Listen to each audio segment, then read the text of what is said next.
Instant explorer চ্যানেলে আপনাদের সবাইকে ওয়েলকাম জানাচ্ছি। আজ আমি আপনাদের শুধু একটা সুন্দর প্লেস দেখাতে আসিনি, আজ আমি একজন মানুষের স্টোরি শোনাতে এসেছি যিনি দেখিয়ে গেছেন সত্যিকারের ড্রিম থাকলে ইম্পসিবলও একদিন পসিবল হয়ে যায়। Then let's start today's journey. আজকে আমরা যাচ্ছি Coromandel.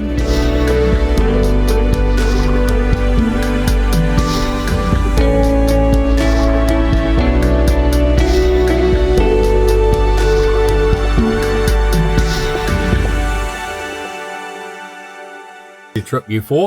Yes, for Enjoy your trip. Cheers. Thank you. তো হ্যাপি জার্নি ফর আস। আর সবাইকে ইনস্ট্যান্ট এক্সপ্লোরার চ্যানেলে ওয়েলকাম জানাচ্ছি।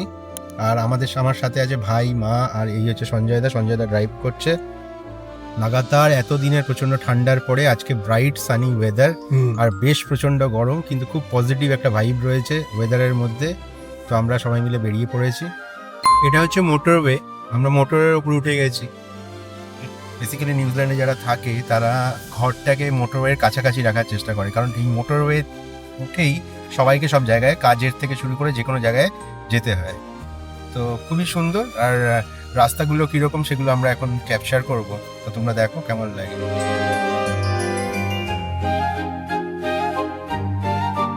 একটা অদ্ভুত মজার কথা সঞ্জয়দা শেয়ার করলো এখন। বললো যে 2007-8 এই সময় নিউজিল্যান্ড গভর্নমেন্ট টাকা দিত ড্রিঙ্কস আর স্মোকের জন্য।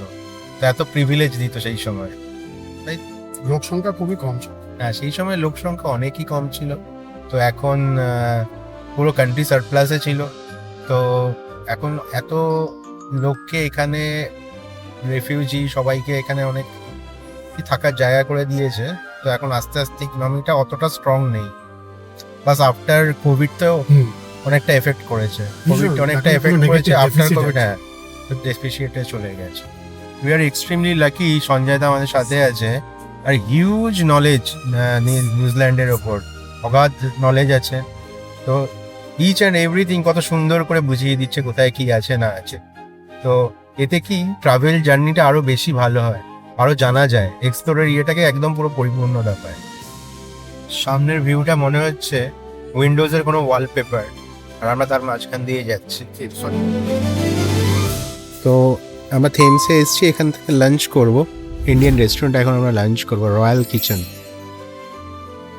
তো অর্ডার করেছি আমরা হচ্ছে গার্লিক নান, আর হচ্ছে কি কড়াই চিকেন, আর হচ্ছে ডাল ফ্রাই আর রাইস। খাবার তো অনেক প্রশংসা পেয়েছি। তো মোটামুটি সবার খাওয়ার পরে মুখ থেকে যে আওয়াজ বেরোচ্ছে মনে হচ্ছে ফাটাফাটি খেতে। খিদে প্রচণ্ড হয়েছে, ব্রেকফাস্ট আমরা করিনি কেউই। তো এখন এটা করে আমরা এগোবো, তো এখন খাবারে কনসেন্ট্রেট করি। তো আমাদের লাঞ্চ হয়ে গেছে, এখন আমরা করমণ্ডলের দিকে যাচ্ছি।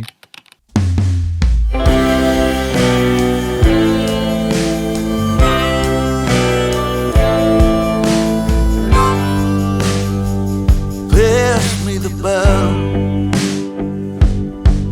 'cause I ain't nearly halfway through, just trying to get over you.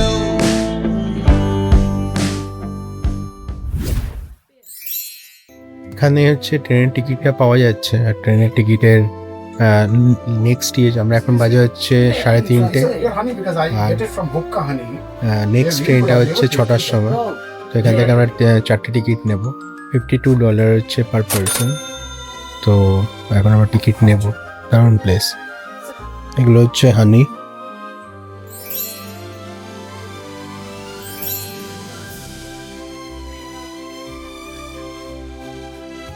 এখানে পটরি ক্লাস চলছে, পটরি ক্লাস আছে, ট্রেন আছে, আর বিভিন্ন ধরনের অ্যাক্টিভিটিস আছে। Very nice. আর কোনো ইকো ট্যুরিজম ভ্যালির মতন এটা।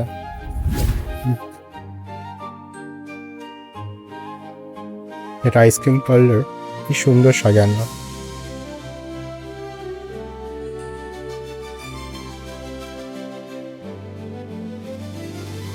এটা হলো নিউজিল্যান্ডের ড্রাইভিং ক্রিক রেলওয়ে।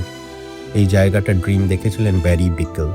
তিনি কোনো বড় ইঞ্জিনিয়ার ছিলেন না, কোনো বড় বিজনেসম্যানও ছিলেন না, তিনি ছিলেন একজন সাধারণ পট্রি আর্টিস্ট।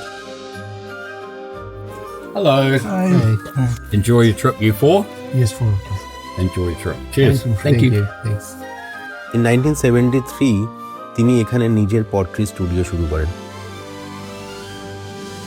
নেক্সট লেভেল অ্যাডভেঞ্চার, চারিদিকে ট্রি আর তার মাঝখান দিয়ে টয় ট্রেন চলে যাচ্ছে।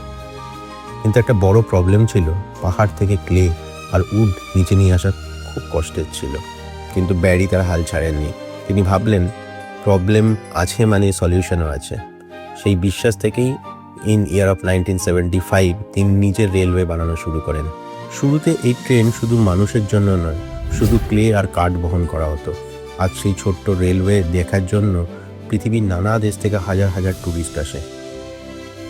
এখানে এখনও বেরির পট্রি স্টুডিও, বড় বড় হাতের কাজ আর পট্রি কালেকশন এর খুব সাধারণ ওয়ার্কশপ দেখতে পারবেন।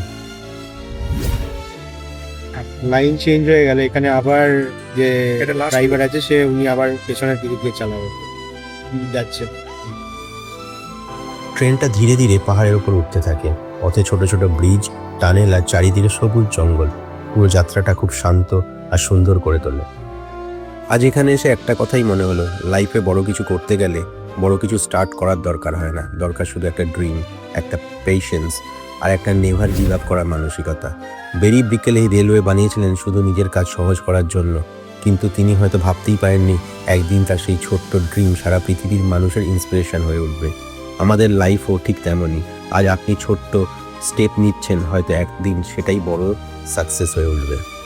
ড্রিম দেখুন, শিখতে থাকুন, কখনো হাল ছাড়বেন না। সময়, ধৈর্য আর নিজের উপর বিশ্বাস থাকলে ইম্পসিবল বলে কিছু থাকে না। এখানে 10 মিনিট দাঁড়াবে, তো এখানে ছবি তুলবে, খুব সুন্দর স্পেকটাকুলার ভিউ রয়েছে এখানে। 173 metre above the sea level. এটা শুধু একটা ট্রেনের ঘোরার জায়গা নয়, এর পিছনে আছে একজন মানুষের স্বপ্ন আর অনেক বছরের পরিশ্রমের গল্প।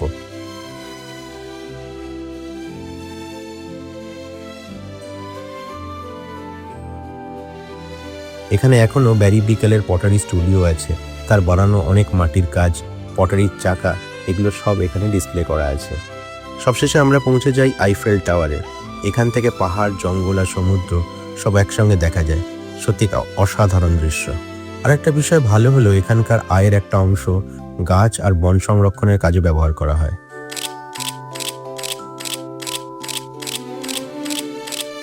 আমাদের ট্রিপ কমপ্লিট হয়ে গেল। খুব তাড়াতাড়ি দেখা হচ্ছে নতুন একটা গল্প নিয়ে, নতুন একটা স্টোরি, নতুন একটা ইন্সপিরেশনের গল্প নিয়ে। Till then, explore the world, discover yourself. Please subscribe Instant explorer.